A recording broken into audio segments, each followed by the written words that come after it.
Good morning. I hope कि आप सभी अच्छे होंगे। आजकल न्यूज में काफी चर्चा में बनी हुई है इंडियन रुपीज और डॉलर।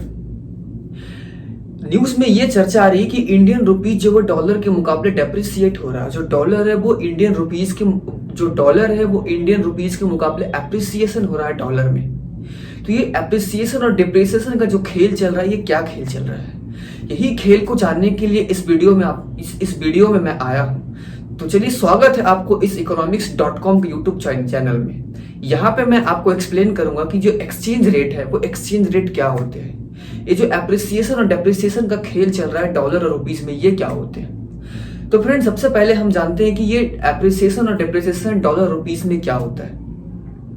आजकल डॉलर 1 रुपए के मुकाबले 82 रुपए के आसपास पहुंच चुकी है, जो कि काफी चिंता का विषय है। इस चीज को हम समझने के लिए और जानने के लिए काफी चीजों को समझेंगे इस वीडियो में। सबसे पहले हम जानते हैं कि ये एक्सचेंज रेट क्या होता है। तो फ्रेंड्स, एक्सचेंज रेट जैसा होता है कि सपोज दैट कि आप मार्केट में गए, मार्केट में आप एक 10 रुपए की लेस खरीदे और उस लेस के बदले में आप उसको 10 रुपए का नोट दिए। सपोज दैट कि आप उससे 2 लेस खरीदे, आप उस 2 लेस के बदले में आप उसको 20 रुपए का नोट दिए। अगर आप उससे 3 लेस खरीदते हैं तो 3 लेस के बदले आप उसको 30 रुपए के नोट देते हैं। अगर उससे बड़ी पैकेट खरीदते हैं तो उसके 20 रुपए के नोट देते हैं। अगर उससे छोटी पैकेट खरीदते हैं तो 10 रुपए के नोट देते हैं। सिमिलरली हम समझ सकते हैं एक्सचेंज रेट को। सपोज डेट कि मार्केट में जो डॉलर का भाव चल रहा है, सपोज डेट कि 80 रुपीज चल रही है। अगर मुझे $1 खरीदनी है तो मैं मार्केट जाऊंगा और जो एक्सचेंज फैसिलिटेटर है उनको मैं कहूंगा कि भैया मुझे $1 चाहिए। उन्होंने मुझसे कहा कि जी, मैं आपको $1 तभी दूंगा जब आप मुझे 80 रुपए इंडियन रुपीज में दोगे। मैं उसके अपने पॉकेट से इंडियन रुपीज 80 रुपए में दूंगा और उससे मैं $1 लूंगा। ये जो मैं अपने पॉकेट से 80 रुपए दिया $1 के भाव पर, $1 को खरीदने के कंपेरिजन में, यही हमारा एक्सचेंज रेट होता है।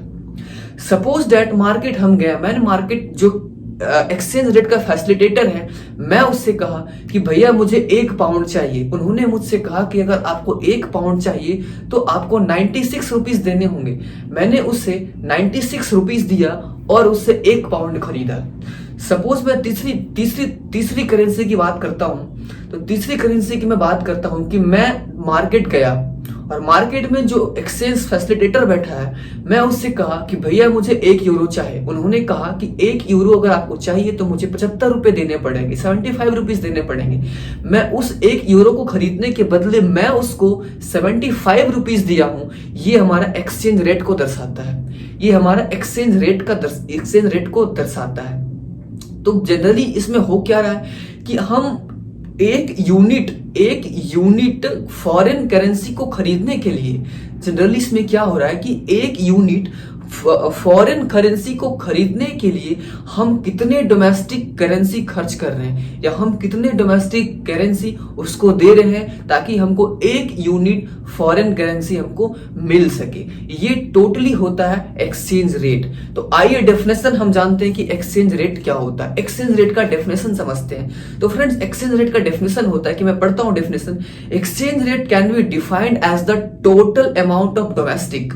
Exchange rate can be defined as the total amount of domestic currency which an individual has to give to get 1 unit of foreign currency। ये कहता है कि एक यूनिट फॉरेन करेंसी खरीदने के लिए हम कितने डोमेस्टिक करेंसी उसको दे रहे हैं। सपोज अगर मुझे $1 खरीदना है तो मैं कितने इंडियन रुपए में उसको दूंगा। अगर मुझे $1 खरीदना है तो मैं इंडियन करेंसी, जो मेरी डोमेस्टिक करेंसी है, मैं उसको 80 रुपए दूंगा। तो ये टोटली एक्सचेंज रेट होता है। अब आई होप कि आपको एक्सचेंज रेट समझ में आया होगा। अब मैं दूसरी चीज पे बात करता हूं कि सबसे पहले मैं जानता हूं कि एक्सचेंज रेट कितने टाइप्स के होते हैं। एक्सचेंज रेट कितने टाइप्स के होते हैं, तो सबसे पहले मैं दोस्तों एक्सचेंज रेट के टाइप्स के बारे में बात करता हूं। तो एक्सचेंज रेट के टाइप्स 3 टाइप्स होते हैं। फर्स्ट टाइप्स जो होता है वो होता है fix exchange rate. Second types जो होता है वो होता है फ्लेक्सिबल और floating exchange rate. Third types होता है मैनेज फ्लोटिंग एक्सचेंज रेट। तो आइए फ्रेंड्स जानते हैं कि ये फ्लेक्सिबल एक्सचेंज रेट क्या होता है, ये फ्लेक्सिबल एक्सचेंज रेट क्या होती है, ये फिक्स एक्सचेंज रेट क्या होती है, ये फिक्स एक्सचेंज रेट क्या होता है। तो फिक्स एक्सचेंज रेट कहने का मतलब होता है कि फिक्स एक्सचेंज रेट वो होता है जहां पे central bank of a country का पूरा इंटरवेंशन रहता है, पूरा कंट्रोल होता है।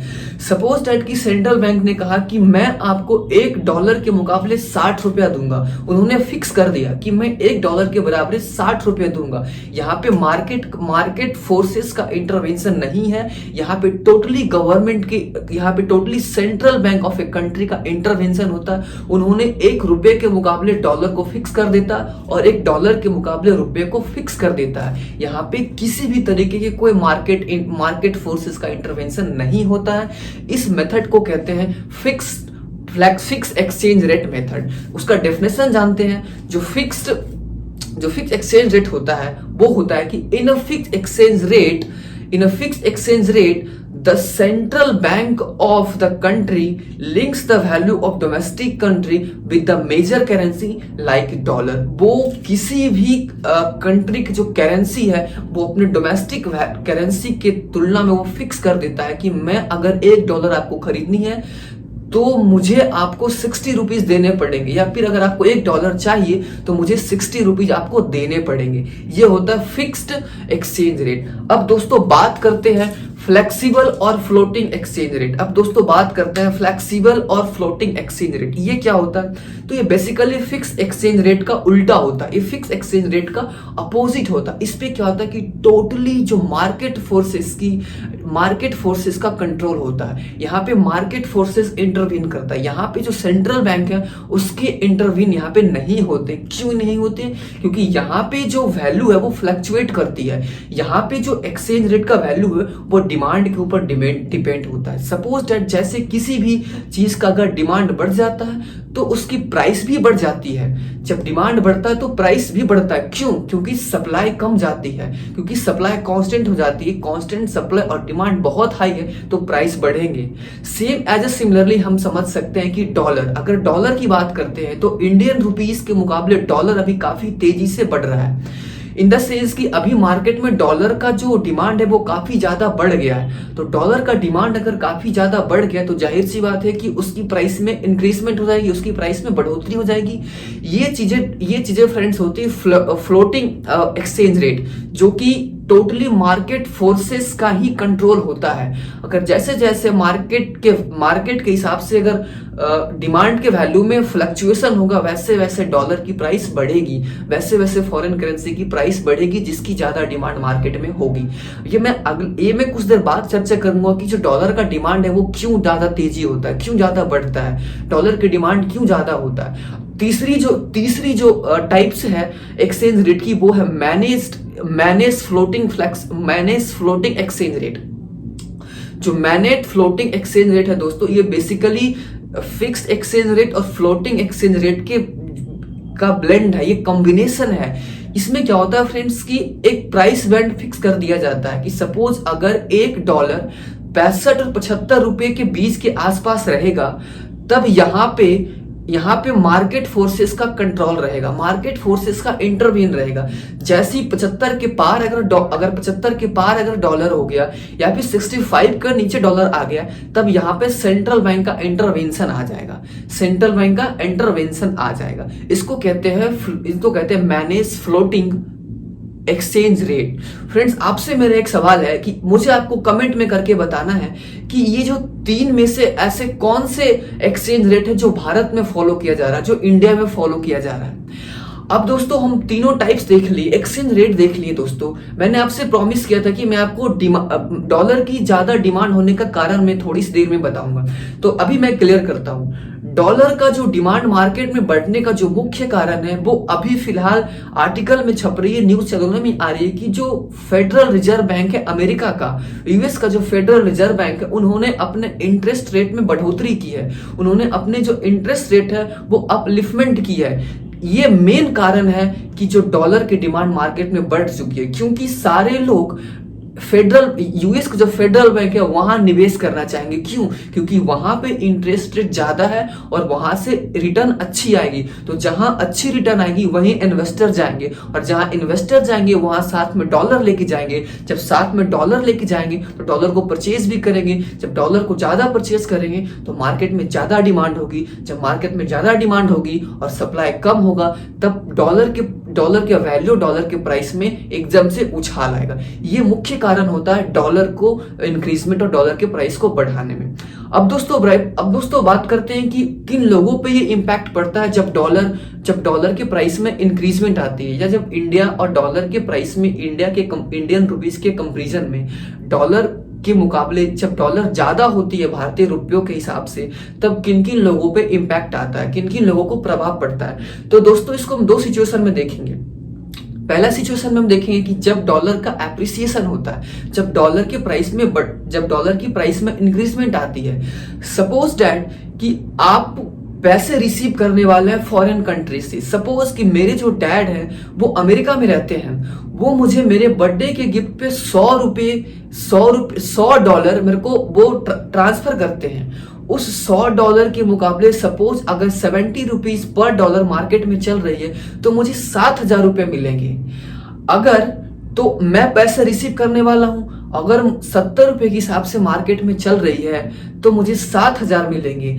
सपोज डैट कि अगर डॉलर की प्राइस में बढ़ जाती है कि वही डॉलर 75 रुपए के हिसाब से अगर मिलने 75 रुपए हो गए, एक डॉलर के मुकाबले इंडियन रुपीज 75 रुपीज हो गए, तो जब मेरे डैड मेरे को पैसे भेजेंगे तो मुझे 7,000 के बदले 7500 मिलेगा। क्यों? क्योंकि डॉलर के प्राइस में इंक्रीजमेंट आ गई है।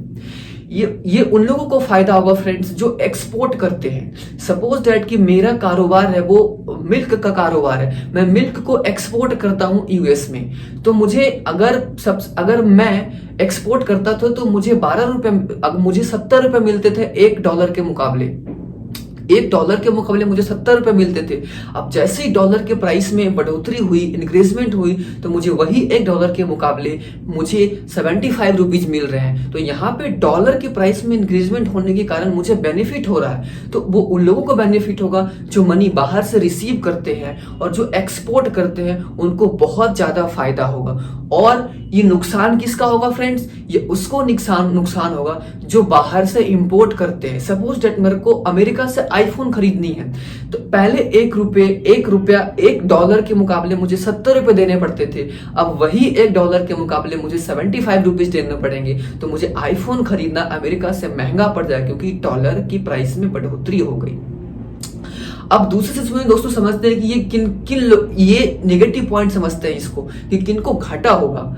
तो सबसे पहले दोस्तों ये जानते हैं कि सपोज दैट अगर डॉलर के प्राइस में घट गई, अगर डॉलर के प्राइस में डेप्रिसिएशन हो गया, सपोज दैट मेरे को पहले 75 रुपीज मिलते थे, अगर मैं दूध को एक्सपोर्ट करता था तो मुझे $1 के बदले 75 रुपीज मिलता है। अगर मैं अभी दूध को इंपोर्ट करता हूं तो मुझे $1 के बदले 70 रुपीज मिलते हैं। तो दोस्तों यहाँ पे क्या हुआ कि जो डॉलर का वैल्यू है, जो डॉलर का प्राइस है वो डिक्रीज कर गया। इससे जो हमारे एक्सपोर्ट का वैल्यू है, एक्सपोर्ट में जो हमें पैसे मिलते थे वो भी डिक्रीज कर गया। तो अगर डॉलर की प्राइस में डिक्रीजमेंट होगी तब जो एक्सपोर्ट करने वाले लोग हैं उनको सबसे ज्यादा नुकसान होगा, और जो भी पैसे बाहर से रिसीव करते हैं उनको भी ज्यादा नुकसान होगा। क्योंकि सपोज दैट अगर उनको $1 के बदले 70 रुपए मिलते थे, अब वही $1 के बदले 65 रुपए मिल रहे हैं, तो उनको भी भारी नुकसान उठाना पड़ेगा। दूसरी बात दोस्तों, जो लोग इंपोर्ट करते हैं उनको बड़ा फायदा होगा। तो फायदा किस सेंस में होगा?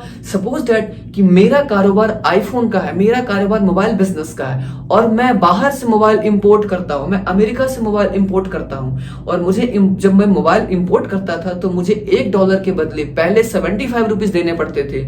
अब वही $1 के बदले मुझे 70 रुपीज देने पड़ रहे हैं। ये दोस्तों ये जो यहाँ पे प्रोसेस हो रही है, यहाँ पे डॉलर के प्राइस में इंक्रीज हो रहे हैं, जिससे हमें इंपोर्ट करना सस्ता हो गया। तो ये दो सिचुएशन में दोस्तों लोगों के ऊपर इफेक्ट पड़ता है जब डॉलर इंक्रीज होती है, डॉलर डिक्रीज होती है। आई होप कि दोस्तों इस वीडियो के माध्यम से आपको एक्सचेंज रेट समझ में आया होगा। बेसिकली जो डॉलर का जो भारतीय सरकार है, जो इंडियन गवर्नमेंट है, उसको डॉलर की जरूरत कब पड़ती है? जब वो ऑयल इंपोर्ट करते हैं बाहर से। अगर ऑयल बाहर से इंपोर्ट करते हैं तो यहाँ पे कंज्यूमर को उसी रेट पे मिलती है। सपोज दैट कि डॉलर के प्राइस में इंक्रीज हो गया, जब गवर्नमेंट बाहर से तेल खरीदी तो उनका जो पेमेंट सेटलमेंट होगा वो डॉलर में करनी पड़ेगी। अगर डॉलर महंगी हो गई तो उन्हें ज्यादा डॉलर देना पड़ेगा। अगर जब ज्यादा डॉलर महंगी हो गई तो जब तेल वहां से खरीदेंगे और जब भारत में लाकर तेल बेचेंगे तो जाहिर सी बात है कि तेल और महंगी हो जाएगी। अगर डॉलर सस्ती हो जाएगी तो गवर्नमेंट को डॉलर कम पे करना पड़ेगा जब वो वहां से तेल इंपोर्ट करेंगे, और कम डॉलर पे करेंगे जब वो भारत में तेल को बेचेंगे तो जाहिर सी बात है कि यहाँ पे तेल सस्ता हो जाएगा। तो आई होप कि आपने समझा होगा ये जो डॉलर और रुपीस के बीच में जो खेल चल रहा है, इस खेल के बारे में आपने समझा होगा, एप्रिसिएशन और डिप्रेशन का। और आई होप कि आपको एक्सचेंज रेट भी समझ में आया होगा और उसके टाइप्स भी समझ में आ रहा